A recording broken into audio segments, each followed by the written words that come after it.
नमस्कार, स्वागत छ धर्म टेलिभिजनको संयुक्त समाचारमा। म बिबी शेर्पा। सुरु गरौँ आजका प्रमुख समाचारबाट। नेपालमा आइतबार थप 1603 जनामा कोरोना पुष्टि, थप 27 जनाको मृत्यु।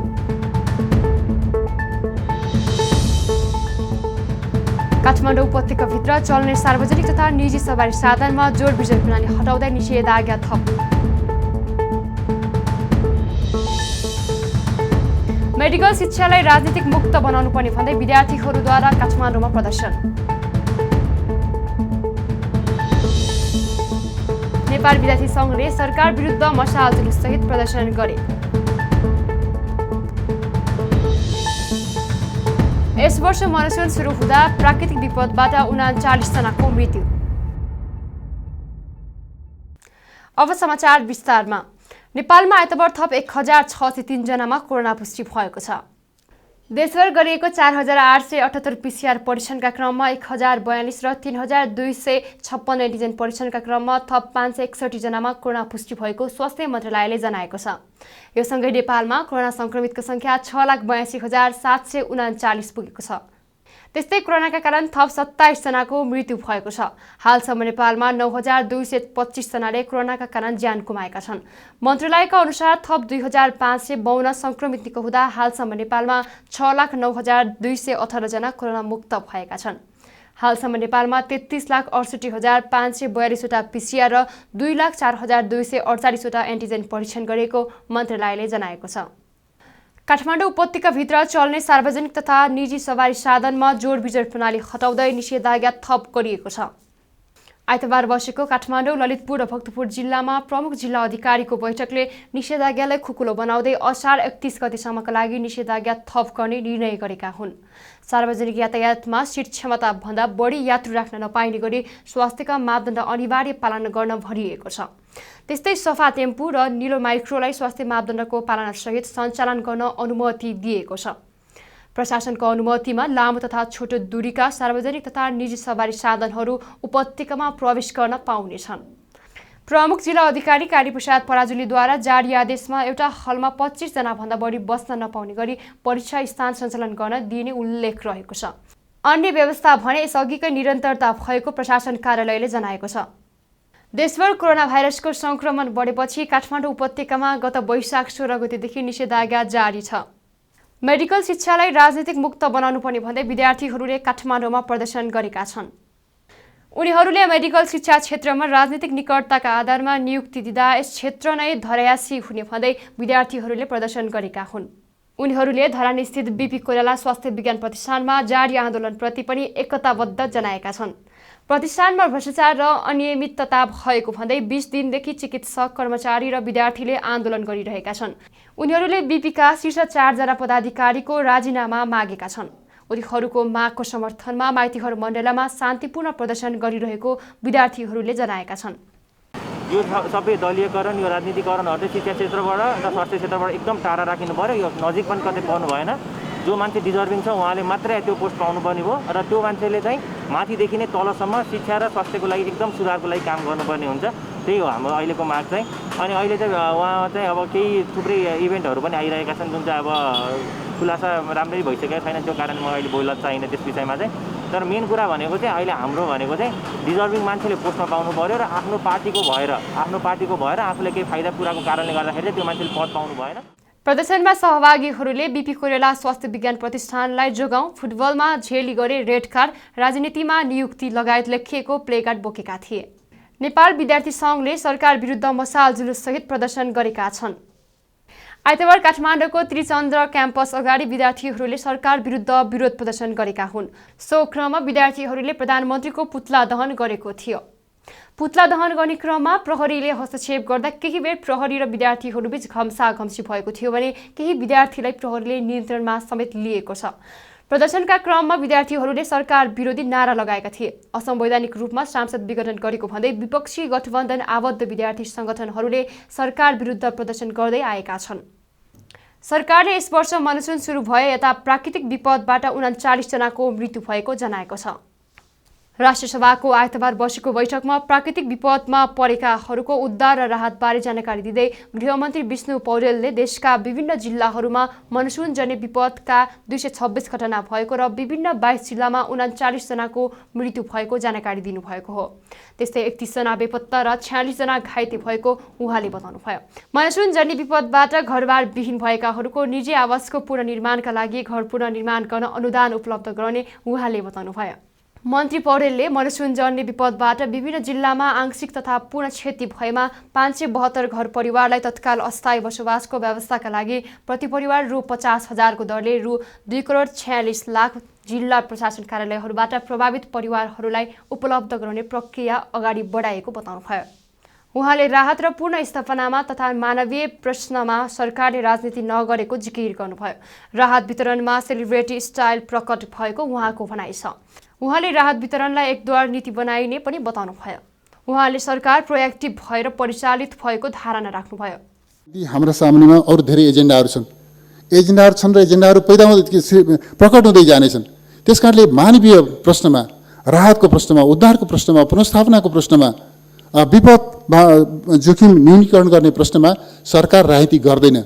बरु यस प्रसङ्गमा म के एउटा स्मरण गर्न चाहन्छु भने यसबीचमा खास गरी राहतका सहुलियतका नाममा विभिन्न ढङ्गले सहयोगहरू सङ्गठित गर्ने यो चाहिँ अलिकति सेलिब्रिटी स्टाइलहरू पनि के ठाउँमा प्रकट हुने गरेका छन्।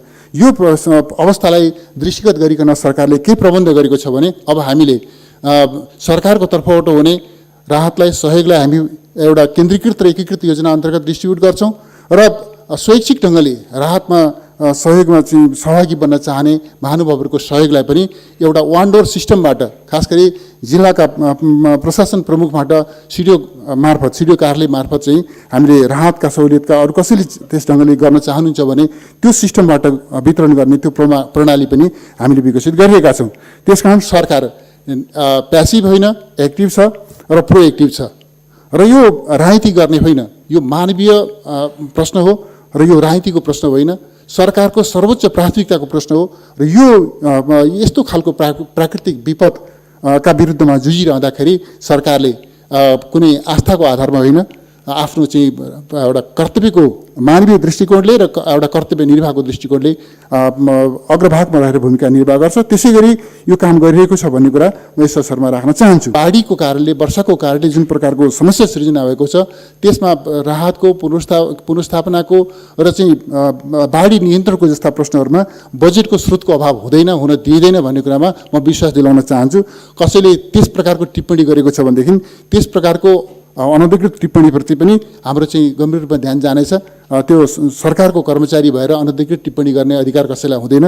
किन त्यस्तो खालको टिप्पणी गरेका छन् म बुझ्नेछु र म भन्न चाहन्छु कुनै पनि ठाउँका समस्याहरूको व्यवस्थापनका निम्ति, समाधानका निम्ति, चाहे त्यो नदी नियन्त्रणको प्रश्नमा होस्, चाहे पुनर्स्थापनाको प्रश्नमा होस्, चाहे रेस्क्युको प्रश्नमा होस् वा राहतको प्रश्नमा होस्, कुनै पनि हिसाबले हामी समस्या रहन दिँदैनौँ भन्ने कुरा म स्पष्ट गर्न चाहन्छु। जहाँसम्म क्षतिग्रस्त भएका घरहरूको पुनर्निर्माणको प्रश्न छ, यस प्रश्नमा चाहिँ म स्पष्ट गरौँ, अहिले चाहिँ अघि पनि मैले यहाँ राखिसकेको छु। गत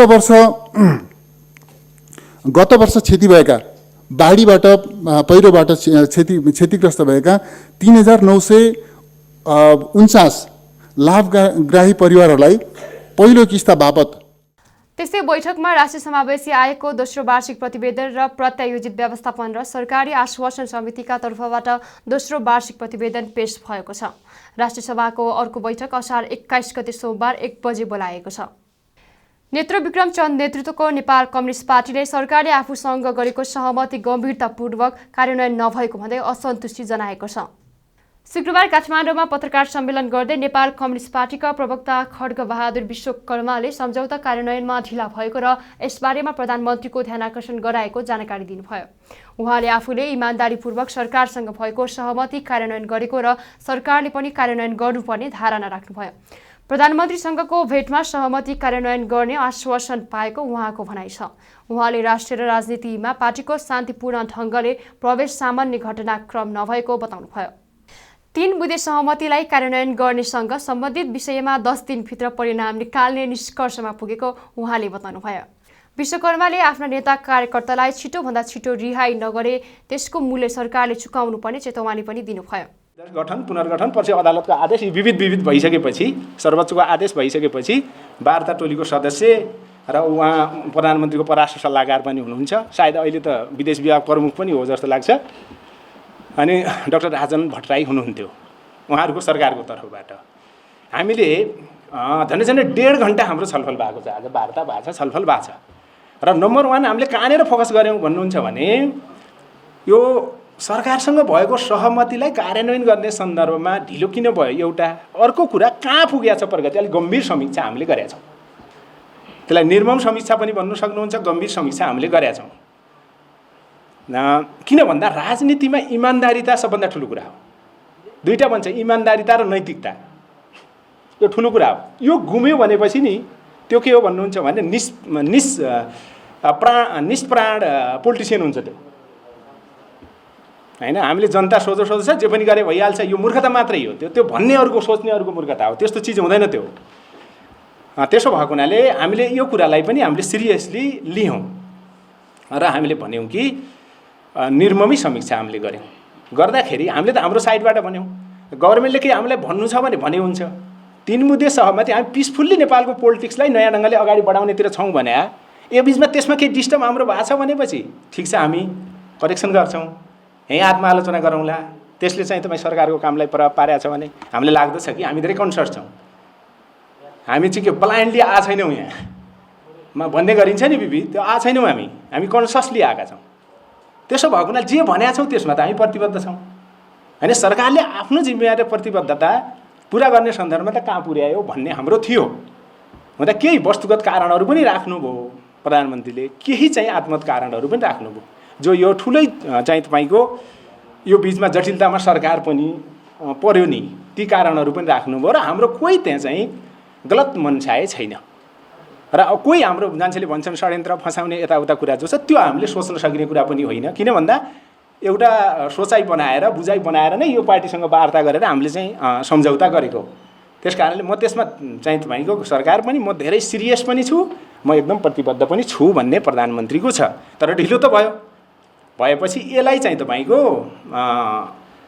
फिलिङ पनि चाहिँ रियलाइजेसन भन्छ नि, रियलाइजेसन पनि प्रधानमन्त्रीको अथवा सरकारको बढी नै छ। त्यसो भएको त हामी एउटा त्यहाँ पुगेका छौँ र जहाँ चाहिँ कतिपय फेरि चाहिँ तपाईँको राज्यको मेकानिजमले चाहिँ एउटा स्पिडमा काम नगरिदिया कुरा पनि त्यहाँ आउँछ। त्यसलाई पनि अब के गर्ने कुरा आयो भन्दा टाइट गर्ने कुरा आयो, लुज भए टाइट गर्ने कुरा आयो। कतिपय फेरि के पनि होला भन्नुहुन्छ भने अहिले संसदवादी दलहरूको बिचमा जुन चाहिँ तपाईँको अन्तर्विरोध पैदा भएको छ, राजनीतिक सङ्घर्ष जो परिराखेको छ, एउटा सरकार अर्को सरकारको चाहिँ तपाईँको एग्नेस्टमा अर्को चाहिँ संसदीय मोर्चा जो छ नि, त्यसले पनि प्रभाव पार्या होला जस्तो लाग्छ। तर जहाँसम्म के हो भन्नुहुन्छ भने यो त देशको राजनीतिक मुद्दा हो। त्यसो भने यसमा चाहे सरकार पक्ष भन्नु चाहे प्रतिपक्ष कोही पनि यसको एग्नेस्टमा जानुपर्ने कोही आवश्यकता हामीले देख्दैनौँ। यसलाई डिस्टर्ब गर्नुपर्ने आवश्यकता पनि देख्दैनौँ हामीले। अब त्यसलाई मानौँ न, उहाँहरूको कुरा त उहाँहरूको बिचको कुरा भयो नि, तपाईँहरू आफ्नोमा गर्नुहोस्, हामीसँग नगर्नुहोस् भनेको छौँ कि हामीले। हामीसँगको विषय मात्रै हामीसँग गर्नुहोस्, तपाईँहरू आफ्नो विषय यता नजोड्नुहोस् भन्ने छ हाम्रो, होइन। त्यो कुरा पनि हामीले भन्यौँ, त्यसले पनि कतै न कतै प्रभाव पारिराखेको देखिन्थ्यो। त्यसो भएको त यो सबैलाई अब चाहिँ तपाईँको स्ट्रिक्टली हामीले सच्याएर जाने भन्ने कुरा भएको छ एउटा। अब अर्को कुरा त्यसलाई कार्यान्वयन गर्ने कुरा छ। कार्यान्वयन गर्नेमा एउटा कमिटमेन्ट भनौँ, हामीले एउटा मेकानिजम पनि बनाएका छौँ आज, होइन। मैले अघि चाहिँ पत्रकार मित्रहरूलाई पनि भने कि अब कार्यान्वयनमा केही ढिलासुस्ती भयो भनेर फागुन चाहिँ तपाईँको 21 गते हामीले सिग्नेचर गरेको यो सरकारसँगको सम्झौता भनौँ न, यो राजनीतिक प्रक्रियाको हाइट जो छ, उचाइ जो छ, त्यो घट्यो भन्ने होइन। यसको उचाइ होइन, पोलिटिकल राजनीतिक उचाइ जो छ त्यो घट्यो भन्ने होइन, होइन। त्यसको प्रभाव घट्यो भन्ने पनि होइन। तर कार्यान्वयनमा केही जटिलता आयो भन्ने मात्र। त्यसले के क्वेसन खडा गरेको छ मास लेभलमा पनि, आम पार्टी पङ्क्तिमा पनि, हाम्रै पार्टी पङ्क्तिमा पनि, नेपालका सबै चाहिँ तपाईँको परिवर्तन चाहने चाहिँ जनताको बिचमा क्वेसन त खडा भएको छ। त्यो क्वेसनप्रति हामी सिरियस हुने हो र हामी आफ्नो ड्युटीप्रति सिरियस हुने हो कि बोल्नु हुँदैन, बोलेपछि पुरा गर्नुपर्छ। बोल्ने र पुरा गरिएन भनेपछि त्यो फटाइमा जान्छ, पोलिटिक्समा त्यो संसदवादतिर जान्छ, जे भने पनि हुने, केही नगर्नुपर्ने। तर हामीसँगकोमा त्यो चल्दैन, जनतासँग त्यो चल्दैन, जनताको पोलिटिक्समा त्यो चल्दैन। भनेपछि पुरा गर्नुपर्छ। नगर्ने भए नभन्ने सजिलो कुरा, नगर्ने भएपछि नभन्ने यो कुरा पनि हामीले गऱ्यौँ। र अनि आज चाहिँ एउटा नयाँ चाहिँ गति दिने हामी चाहिँ निष्कर्षमा पुगेका छौँ। र सायद लाग्दछ यो बिचमा योसँग सम्बन्धित अथवा 3 बुँदेलाई कार्यान्वयन गर्नेसँग सम्बन्धित राज्यका चाहिँ निकायहरू जो छन्, मन्त्रालयहरू जो छन्, त्यहाँको मेन पावर जो छ, यो चाहिँ तपाईँको यता केन्द्रित हुने र 1 हप्तादेखि चाहिँ 10 दिनभित्र यसको चाहिँ तपाईँको नि परिणाम नयाँ निकाल्नेमा हामी पुगेका छौँ। हामीले फर्स्ट प्रायोरिटी के भनेका छौँ भन्दाखेरि अहिले पहिलो कुरा हाम्रा बन्दी साथीहरू, नेता र कार्यकर्ताहरू जो हुनुहुन्छ उहाँलाई छिट्टै छोड्नु पर्यो भनेका छौँ हामीले, होइन? छोड्नु भएन भने पनि हामी आत्तिहाल्नुपर्ने छैन। किन भन्दा यो त राजनीति हो, क्रान्ति हो, परिवर्तन आन्दोलन हो, सङ्घर्ष हो। यसले त के गर्छ? हामीलाई पनि केही क्वेसन खडा गर्ला। त्योभन्दा ठुलो चाहिँ तपाईँको नोक्सानी चाहिँ मूल्य चुक्ता त सरकारले गर्नुपर्छ। विश्वकर्माले परिवर्तन र जनमतलाई अब कसैले रोक्न नसक्ने बताउनुभयो। उहाँले सांसद पूर्ण स्थापना भए पनि नभए पनि आफ्नो सरकारको विषय नरहेको तर्क गर्नुभयो। आफूहरू अहिलेको सांसदीय व्यवस्था नै परिवर्तन गर्नुपर्छ भन्ने पक्षमा रहेको उहाँको भनाइ छ। कोरोना महामारीमा अग्रपङ्क्तिमा खटिएकाहरूको सम्मानमा बनाएको चित्रकला काठमाडौँ महानगरपालिकाले मेटाएपछि कलाकारले विरोध गरेका छन्। आइतबार उनीहरूले महानगरपालिकाको कार्यालय अगाडि विरोध प्रदर्शन गरेका हुन्। सो क्रममा उनीहरूले कोरोना महामारीका बेला फ्रन्टलाइनले गरेको कामको सम्मान गर्न पनि आग्रह गरेका थिए। विरोध प्रदर्शनपछि कलाकारहरूले पूर्ण चित्र कोर्न दिन माग गर्दै महानगर समक्ष ज्ञापन पत्र बुझाएका छन्। चित्रकलाको परिकल्पनाकार दुजाङ शेर्पाले स्वास्थ्यकर्मी लगायत कोरोना महामारी नियन्त्रणका लागि खटिएका बिरामीहरूको उपचार गरेकालाई उचित सम्मान र हौसला दिनुपर्ने बताउनुभयो। उहाँले पूर्ण चित्र कोर्नका लागि ज्ञापन पत्र बुझाएको जानकारी दिनुभयो। श्री महानगरपालिका प्रमुखज्यू बागदरबार सुन्दारा काठमाडौँ विषय पुनः कोभिड फ्रन्टलाइनरमा खटिएकाहरूको सम्मानमा चित्र कोरी पाऊँ। महोदय, उपरोक्त सम्बन्धमा मेरो नेतृत्व काठमाडौँको रत्नबाग स्थित आकाशी पुलको भित्तामा फ्रन्टलाइनरको सम्मानमा कोरोना विरुद्धको लडाइँमा अग्रमोर्चामा रहेर काम गरेका स्वास्थ्यकर्मी, सुरक्षाकर्मी, पत्रकार, सब व्यवस्थापन खटिएका व्यक्ति, पाइलट र सरसफाइकर्मीको सम्मानमा बनाएको चित्र यस महानगरपालिकाले मेटाएपछि हामीहरूलाई स्तब्ध बनाएको छ। काठमाडौँ महानगरपालिका वडा नम्बर 28 ले मिति 2077-23 गते लिखित अनुमति दिए पश्चात चित्र बनाएका थियौँ। मिति 2077-24 गतेको दिन महानगरपालिकाका प्रमुख कार्यकारी अधिकृत स्वयं राजेश्वर दिवालीज्यूको निरीक्षण गरी कुनै रोकटोक समेत नभएको अवस्थामा अचानक चित्र मेटाउँदा फ्रन्टलाइनरहरू र कलाकर्मीहरूको समेत चित्त दुखेको अवस्था विद्यमान रहेको छ। स्वास्थ्यकर्मी लगायत महामारीमा दिनरात खटिएका लाखौँ बिरामीको उपचार गरेकोले उचित सम्मान र हौसला नभएकोले महामारीमा खटिएकाहरूलाई उच्च सम्मान प्रकट गरौँ भनी सकारात्मक सन्देश लिए उक्त स्थानमा पुनः फ्रन्टलाइनमा खटिएका स्वास्थ्यकर्मीहरू, सुरक्षाकर्मीहरू, पत्रकार, सब व्यवस्थापन खटिएका व्यक्ति र सरसफाइकर्मीको चित्र कोर्न पाऊँ भनी श्रीमान समक्ष अनुरोध गर्दछु। भवदीय दुजाङ शेर्पा। केही दिन अघि दुङजाङ शेर्पा सहितका कलाकारले रत्नपारको आकाशी पुलको भित्तामा कोरोना महामारीका संक्रमितको उपचार र सर्वसाधारणको सेवामा खटिएकाहरूको सम्मानमा चित्रकला बनाएको थियो। तर महानगरपालिकाले चित्रकला मेटाएको थियो। विपक्षी गठबन्धन आबद्ध पूर्व विद्यार्थी नेताहरूले सरकारको असंवैधानिक कदममा विरुद्ध सशक्त भएर अघि बढ्नुपर्ने बताएका छन्। सांसद विघटन अधिनायकवाद र विद्यार्थी आन्दोलनका सम्बन्धमा 5 विद्यार्थी संगठनहरूले आयोजना गरेको अन्तर्क्रियामा उनीहरूले यस्तो बताएका छन्। कार्यक्रममा पूर्व विद्यार्थी एवं काङ्ग्रेसका प्रवक्ता विश्वप्रकाश शर्माले मुलुकमा अधिनायकवाद हावी हुँदै गएको बताउनुभयो। उहाँले अहिले जनताले नै न्याय पाउने अवस्था नरहेको जिकिर गर्नुभयो। मुलुकमा एक पटक 5 वर्षका लागि सरकार चलाउन अवसर आए पनि संक्रमणलाई देखाउँदै अस्थिरता मात्र हुने गरेको उहाँको भनाइ छ। त्यस्तै एमाले माधवपक्षका नेत्री एवं पूर्व विद्यार्थी नेत्री रामकुमारी झाँक्रीले मुलुकलाई स्थिरता दिन खोजे पनि सत्ता स्वार्थका कारण मुलुक अस्थिरतातर्फ गएको बताउनुभयो। विदेशीको इसारामा नेपालको संविधानलाई तोड्ने काम भएको उहाँको भनाइ छ। त्यस्तै विद्यार्थी नेता एवं माओवादी नेता हिमाल शर्माले आन्दोलनबाट प्राप्त उपलब्धि गुम्ने खतरा भएको युवाहरू जाग्नुपर्ने धारणा राख्नुभयो। भ्रमबाट मुक्त हुनुहोस्। तपाईले लेख्न पाउनुभयो, तपाईले बोल्न पाउनुभयो, तपाईले जुलुस गर्न पाउनुभयो, यो पुरानो व्याख्या हो, यो शास्त्रीय व्याख्या हो। मेरो देशमा 1 लाखको जुलुस गर्न पाइन्छ, त्यसैले मेरो देशमा डेमोक्रेसी छ भन्ने कुरा छोडिदिनुहोस्। मस्तिष्कमा राख्नुहोस्, मेरो देशमा 1 लाखको जुलुस पर्दैन। मेरो देशमा केवल एउटा अदना नागरिकले सिंहदरबारको अगाडि उभिएर मलाई न्याय चाहियो भन्दा मेरो देशको सरकारले सुन्छ भन्ने, त्यो डेमोक्रेसी। एउटा अदना नागरिकले रुँदै गर्दा उसको आँसु देख्दैन भने त्यो डेमोक्रेसी होइन।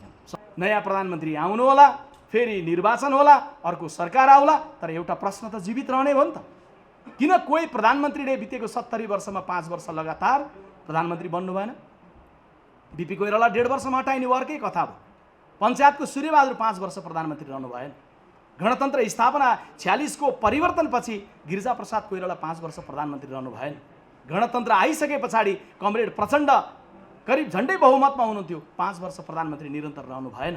झन्डै 2/3 पुगेको गणितका साथ कमरेड केपी ओली मुलुकको प्रधानमन्त्री हुनुहुन्थ्यो, तर 5 वर्ष उहाँ पनि प्रधानमन्त्री व्यवस्थित ढङ्गले सबैलाई समन्वय गरेर जान सक्नु भएन।